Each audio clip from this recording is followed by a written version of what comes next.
Oftentimes when people think of hypnosis, they think of some random man or woman on the stage who's making people bark like dogs or quack like ducks. But did you know that hypnosis can actually heal trauma? How? I'm going to break that down in this video.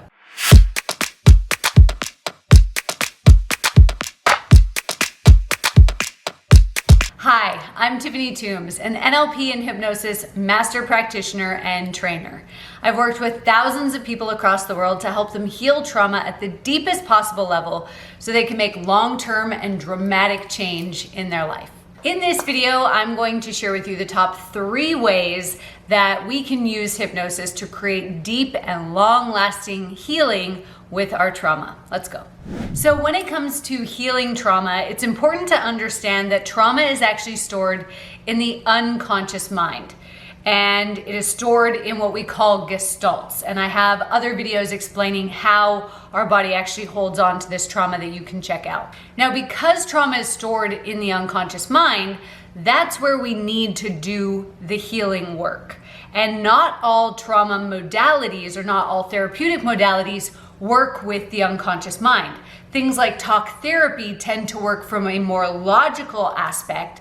But the thing with trauma is nothing about trauma is logical. Our responses, our adaptations, how we show up in the world, how we store it, how we allow it to impact us, how it can lie dormant for years and then come roaring to the surface, none of that is logical. Trauma is purely an emotional and a nervous system reaction, which means if we just work with our logic and reason, we'll understand why we responded the way that we did. We'll even understand how trauma can impact us and what types of trauma there are, but we won't actually be able to heal it at the deepest possible level. Now, all hypnosis does is us distracting or essentially putting to sleep the conscious mind so that the door to the unconscious mind opens and then we can access the trauma at the root of the problem. If we don't work at it from the root of the problem, that's kind of like weeding your garden by taking scissors and cutting the stem where the stem meets the soil.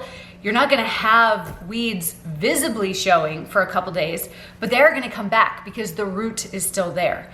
And so that's why we want to get into the unconscious mind, and hypnosis allows us to do that very effectively. Now, most forms of hypnosis that is used to heal trauma allows the person to still be in total control. The sessions that I do with my clients, the client is actually leading the session. I'm just facilitating by asking questions to help guide them to the parts of the unconscious mind where they need to sweep things out and clear things out. Now, this is important to note because a lot of people who have trauma already have a feeling of a lack of safety.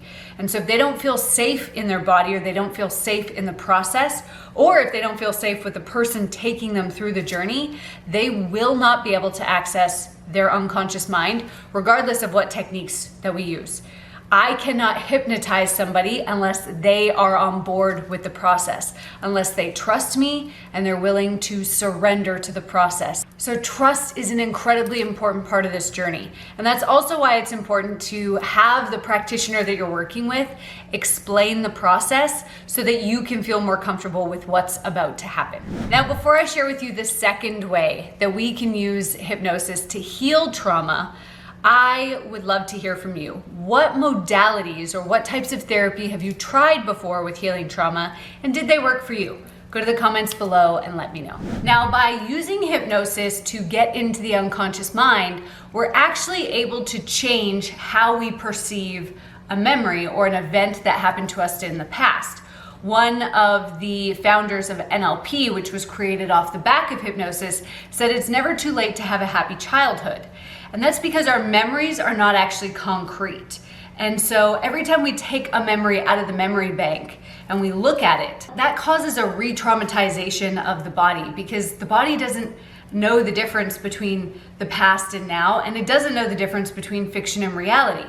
So if I'm remembering something differently to how it actually happened, but I'm constantly thinking about that memory, then what happens is I'm constantly having my body pump these old hormones out into my body, and it's having the same impact on my nervous system as I had at the moment that the trauma was created. And so by using hypnosis, we can actually take the person back to watch that event, and they can watch it from a safe distance. They can watch it from a different perspective, a different logical perspective or a different emotional perspective, and that allows them to change how they view that situation. When we change how we view that situation, that allows us to then let go of the old emotions that we've been holding on to, and it allows us to create a new memory bank that doesn't traumatize the body so deeply.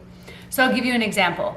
I was abused by my stepmom growing up, and when I relived those events in my head as I grew up and through my teen years and into my early 20s, I always perceived it as me not being enough. I had a perception of that event that she was the adult and she was so much smarter than me and she knew so much better than me, and her criticism and abuse of me was because I wasn't good enough, because I was the outsider. And so I carried that into every aspect of my life.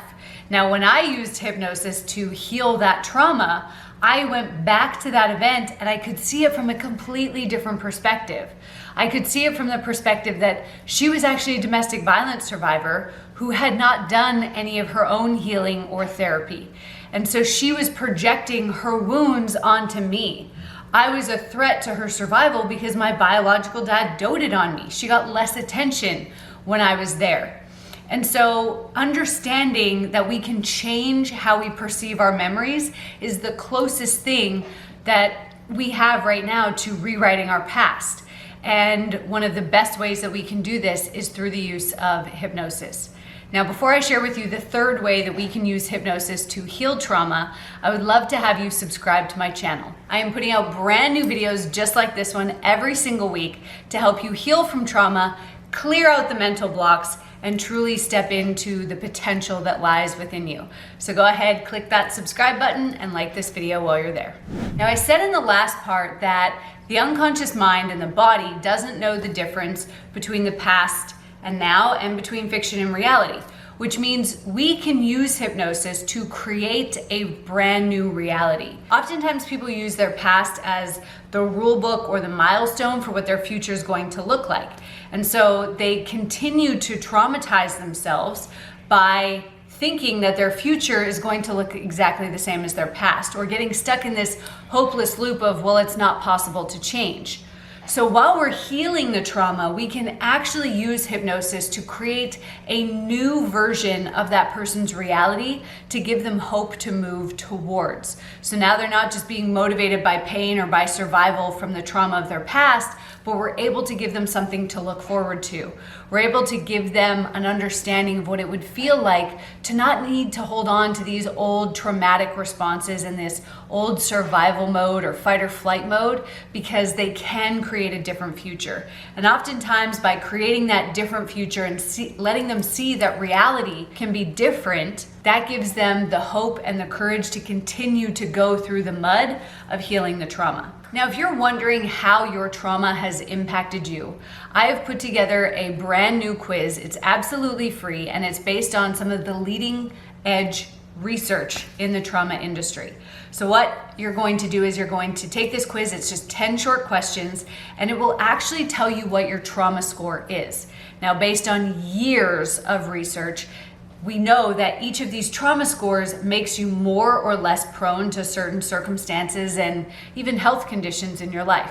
So go ahead and take the quiz, and then I'll share with you what that means you are more prone to or less prone to in your life. So all you have to do to take the quiz is go to mytraumascore.com or click on the link in the description below. Thanks for watching.